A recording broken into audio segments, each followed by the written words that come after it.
Joker. The Joker. Written by Bill Condon. Illustrated by Craig Smith. Characters.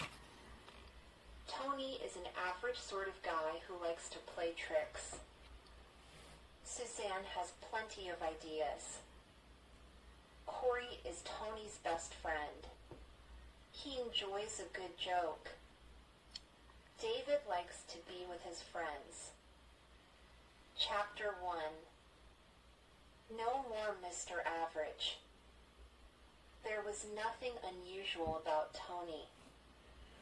He wasn't tall, he wasn't fat, he wasn't short, and he wasn't thin.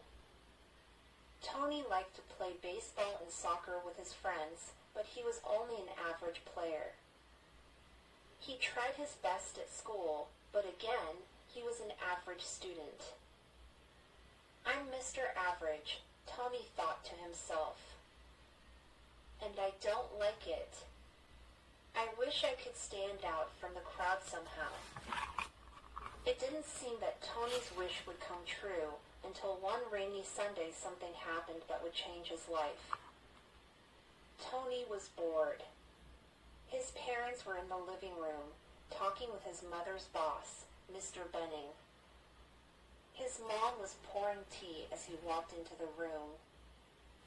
"Tony, could you go to the kitchen and get me the sugar bowl, please?" his mother asked. "Sure," Tony said and headed to the kitchen. Then he had an idea after seeing the salt shaker next to the sugar bowl. He quickly poured the sugar out of the bowl and replaced it with salt. Tony handed Mr. Benning the sugar bowl and watched as he stirred 2 big spoonfuls into his tea. "I have a sweet tooth," he told Tony. Tony smiled at him and waited while Mr. Benning took a big sip. For a moment, Mr. Benning kept smiling at Tony. Then his face changed and he gagged. "Is everything okay?" asked Tony's mother, concerned. She could see that Mr. Benning didn't like his tea. Mr. Benning stared at Tony, then took the sugar bowl and tasted what was inside. "It's salt," he exclaimed.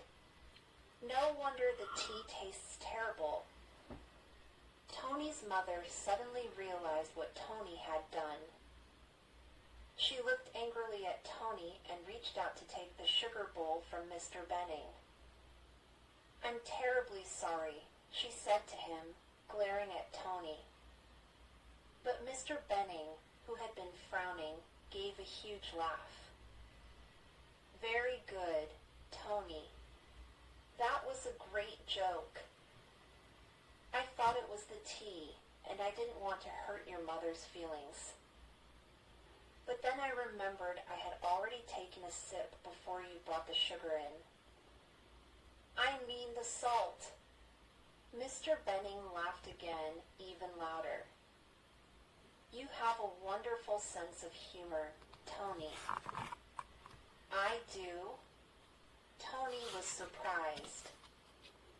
"Absolutely," said Mr. Benning. "The world needs more jokers. Keep on being funny, Tony. Don't stop."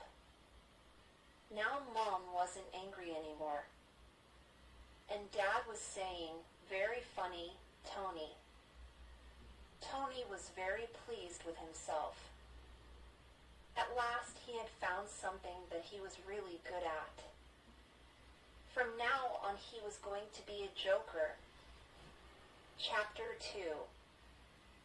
Making whoopee. The next day Tony went to the gift shop. He dumped all his pocket money onto the shop counter. "What can I buy with this?" he asked.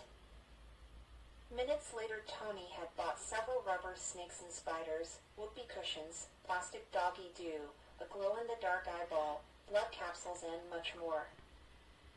The next day he arrived at school early to put a whoopee cushion on Natasha Hale's chair. Tony knew that he needed to distract Natasha's attention before she sat down, otherwise she'd see the cushion and the joke would be ruined. So he put 2 chocolates on her desk with a note that said, "From your secret admirer." Soon the children trooped into class. Natasha saw the chocolates and grinned. "Wow," she exclaimed when she read the note. Mr. Philpott, the class teacher, lowered his glasses and peered at Natasha. "Sit down," he said sternly. "Right now." Tony was so excited he could hardly breathe. He watched as Natasha sat on the whoopee cushion. It made a loud slurpy sound that echoed around the classroom. Everyone roared with laughter. Natasha squealed, jumped up again, and blushed. Mr. Philpott marched over to her desk. He looked furious, but the kids couldn't stop giggling.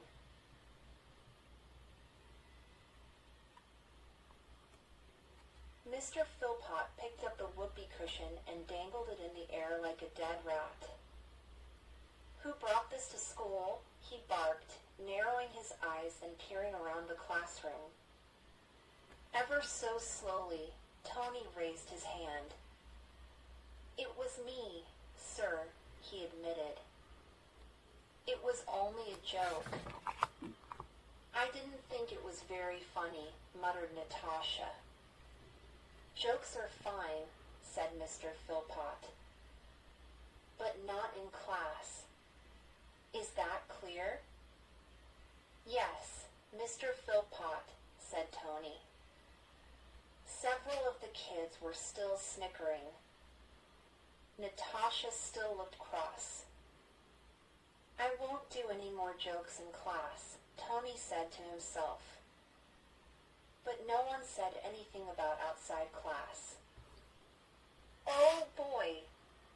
I can hardly wait until recess. Chapter 3. The Joker. At recess, Tony dragged his friends, David, Corey, and Suzanne, over to a shady tree. Pointing up into its branches, he said, "There's a brand new baseball up there. If you can get it, it's yours." "I'll get it," said Corey. "I'm taller than you," said Suzanne. "I'll get it." "I'll beat you both," declared David. Tony stood back as they jumped up and shook the tree's branches. He covered his mouth with his hand to stop from giggling. Suddenly something dropped from the tree. It wasn't a baseball. "Snake!" yelled Suzanne. "Arf!" screamed David. "Help!" wailed Corey. Laughing hysterically, Tony picked up the snake and wiggled it in front of them. "It's a rubber snake!" Tony cried. "You got scared by a piece of rubber." "That is so funny." David, Suzanne, and Corey were not impressed. "Ha ha ha," said Corey sarcastically. He was very annoyed. Suzanne sighed. "Grow up, Tony."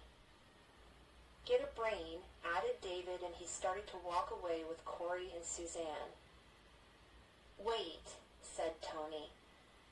"I'm sorry."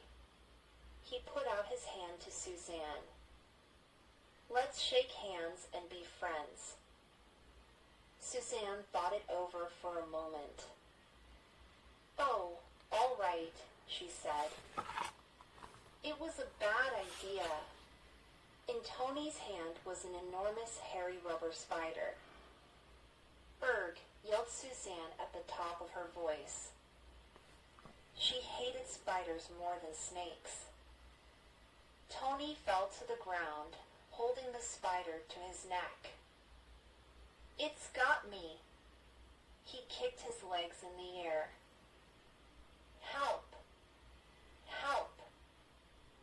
Kids came running to see what was causing all the commotion. Tony kept pretending to wrestle with the spider. Everyone was laughing, even Suzanne.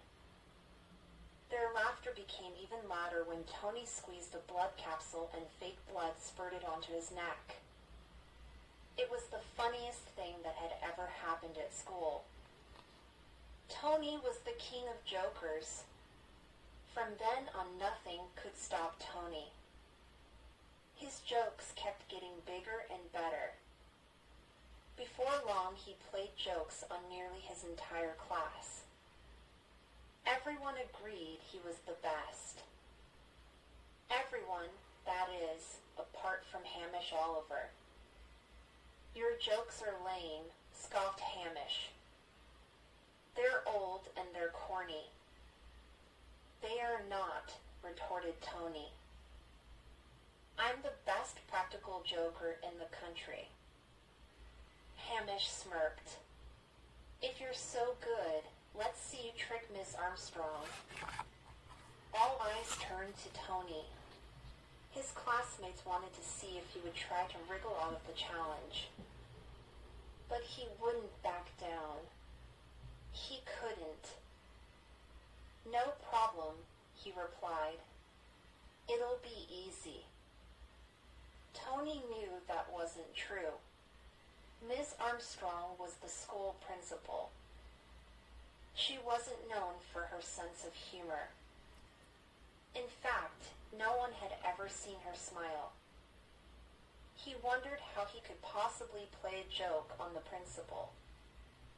But by the time he arrived at school the next day, Tony had a plan.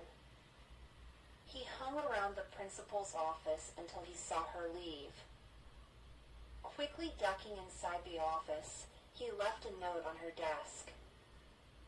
It said, "Please call Mr. Deere on 5593-7789.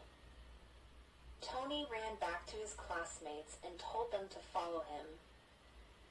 When Miss Armstrong returned to her office, a large group of kids had gathered beneath her open window. She noticed the note on her desk immediately and, shrugging, she dialed the number. "Hello," said Miss Armstrong crisply. "I have a message to call Mr. Deere." "Wait for it," whispered Tony. "What?" squawked Miss Armstrong. "I've called the zoo. There's no Mr. Deere. Except in the deer enclosures? A joke? A trick?" There was a long, long pause, and then the children heard a strange sound coming from Miss Armstrong's office. The principal was laughing. All the children ran away as fast as they could to share their news with the rest of the school. "You're a legend," they told Tony. Chapter 4. Out of Control. Tony's reputation as a joker was established. No one was funnier than he was. No one was as clever at pulling off fantastic jokes. But the problem was Tony didn't know when to stop. Life became one big joke. Kids were scared to go anywhere near him in case rubber snakes and spiders leapt out at them. Tony was out of control. One day Suzanne, David, and Corey got together after school to discuss what to do about their friend. "It was good fun for a while," said Suzanne. "But he's gone too far now." Corey agreed. "He came around to my house wearing a monster mask," he said. "My mother almost fainted when she opened the door." "We have to stop him," said David. "But how?" Suzanne suggested that they give Tony some of his own medicine and play a practical joke on him. "And I think I know the perfect way to do it," she added. Soon they had a plan worked out. They'd invite Tony to go with them on a camping trip that weekend one he'd never forget. "I'd love to go," said Tony when they asked him the next day. And thinking about the tricks he could play, he rubbed his hands together eagerly. "It'll be so cool." That weekend the four friends set off for the wilds of Dark Swamp. Suzanne's father, Mr. Evans, drove them there. "You kids be really careful," he warned them. "Stay in the camping ground over there." He pointed beyond some scraggly bushes. "Stay in that area. Don't go wandering off." "It's not dangerous, is it?" asked Tony. Mr. Evans rubbed his chin thoughtfully. "It should be fine," he said. "It's just that." "Just what?" asked Tony. Mr. Evans shrugged. "Just stories I've heard. There's probably nothing to them."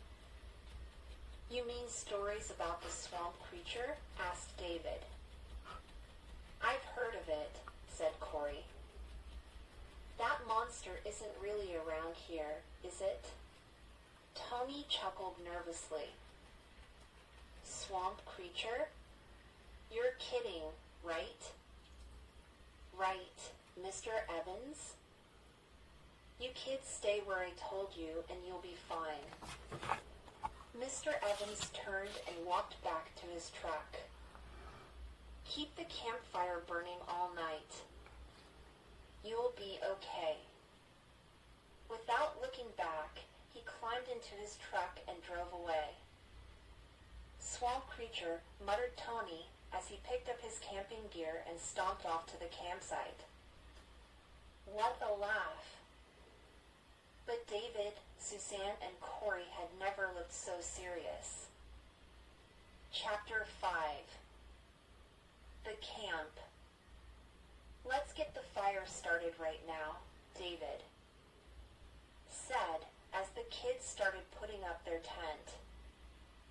Tony rolled his eyes. "Oh, come on. You don't really believe that stuff about the swamp creature, do you?" "I'm not sure," David replied.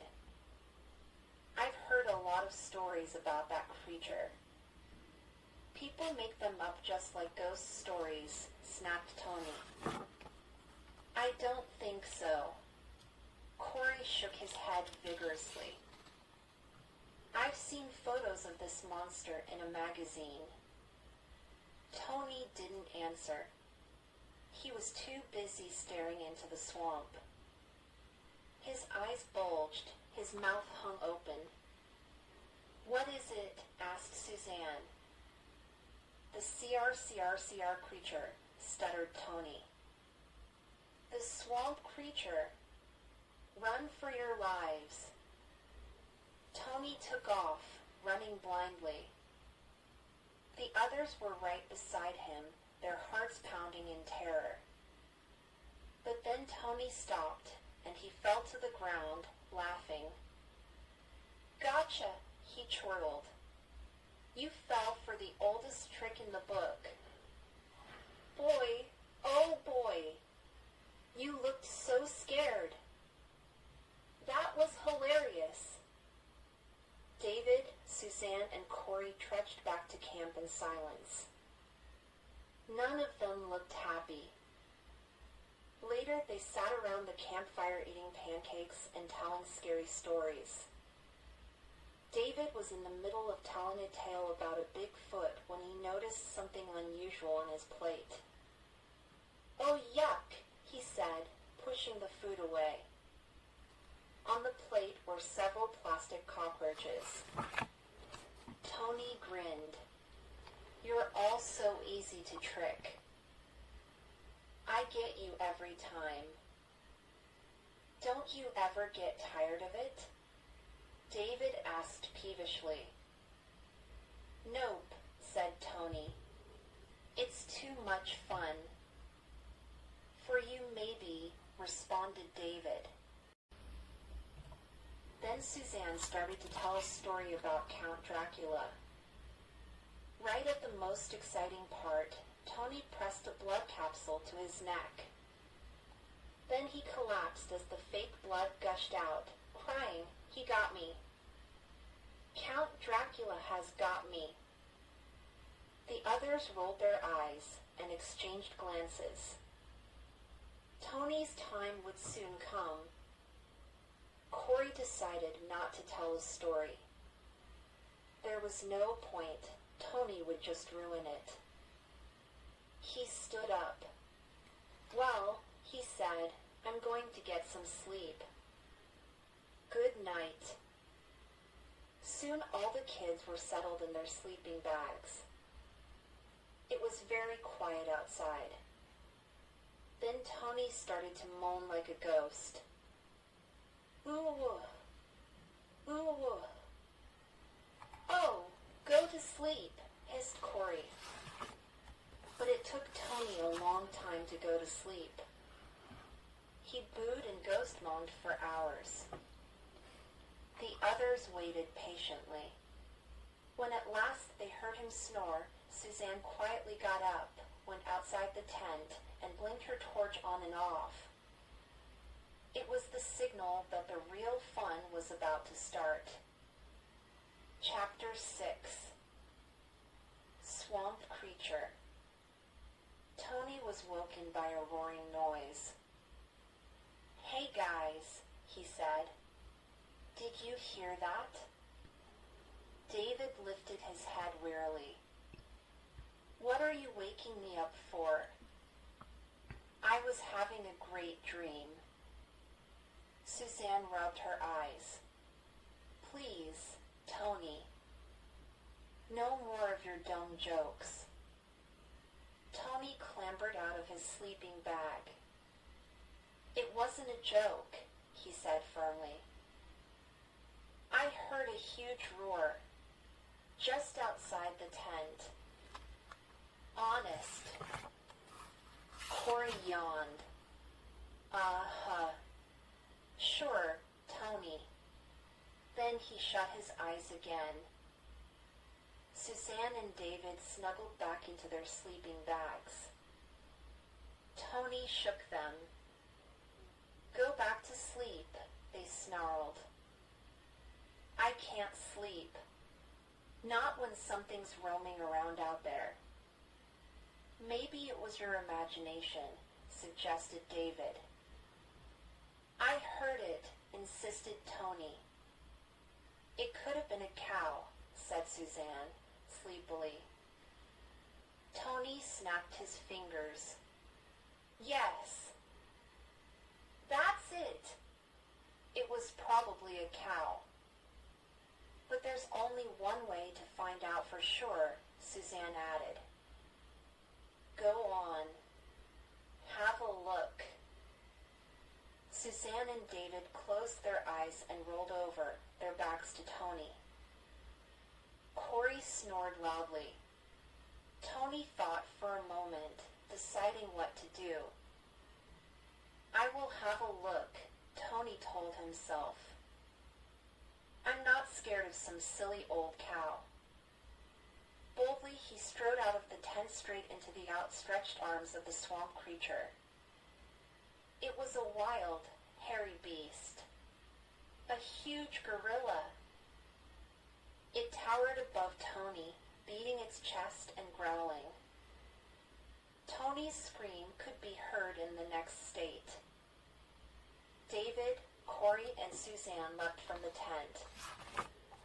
"Gee," spluttered Tony in disbelief. "Help me!" But Suzanne wasn't frightened. She casually walked towards the gorilla. It growled menacingly and moved closer to Tony. Tony had turned very white. He looked terrified. Suzanne patted the gorilla's back. The gorilla turned and looked at her. "What are you doing? Run, Suzanne!" But Suzanne took no notice of Tony. She smiled instead and said, "Hi, Dad." Then, as Tony gaped, she removed the gorilla's fake head to reveal Mr. Evans' smiling face. "Huh?" gasped Tony. "Gotcha," said David. "Boy, oh boy," grinned Corey. "You were so easy to trick." Mr. Evans put his hairy gorilla arm around Tony. "Hope I didn't scare you too much," he said. "Well," said Tony, "no, not at all." The others laughed. They had seen the look of terror on Tony's face. But Tony quickly recovered from his ordeal. He started to see how silly he'd been, and he even laughed about it as Mr. Evans drove them home. "We only did it for your own good," said David. "You were turning into a practical joking monster," added Corey. Tony nodded. "I know," he said, not looking at his friends. "You really taught me a lesson." "Will you still play practical jokes?" asked Suzanne. Tony still stared out the window. "Well, maybe not as many," he said thoughtfully. "But one or two won't hurt." Then, smiling broadly, he turned to face the others, with the glow-in-the-dark eyeballs stuck to his forehead.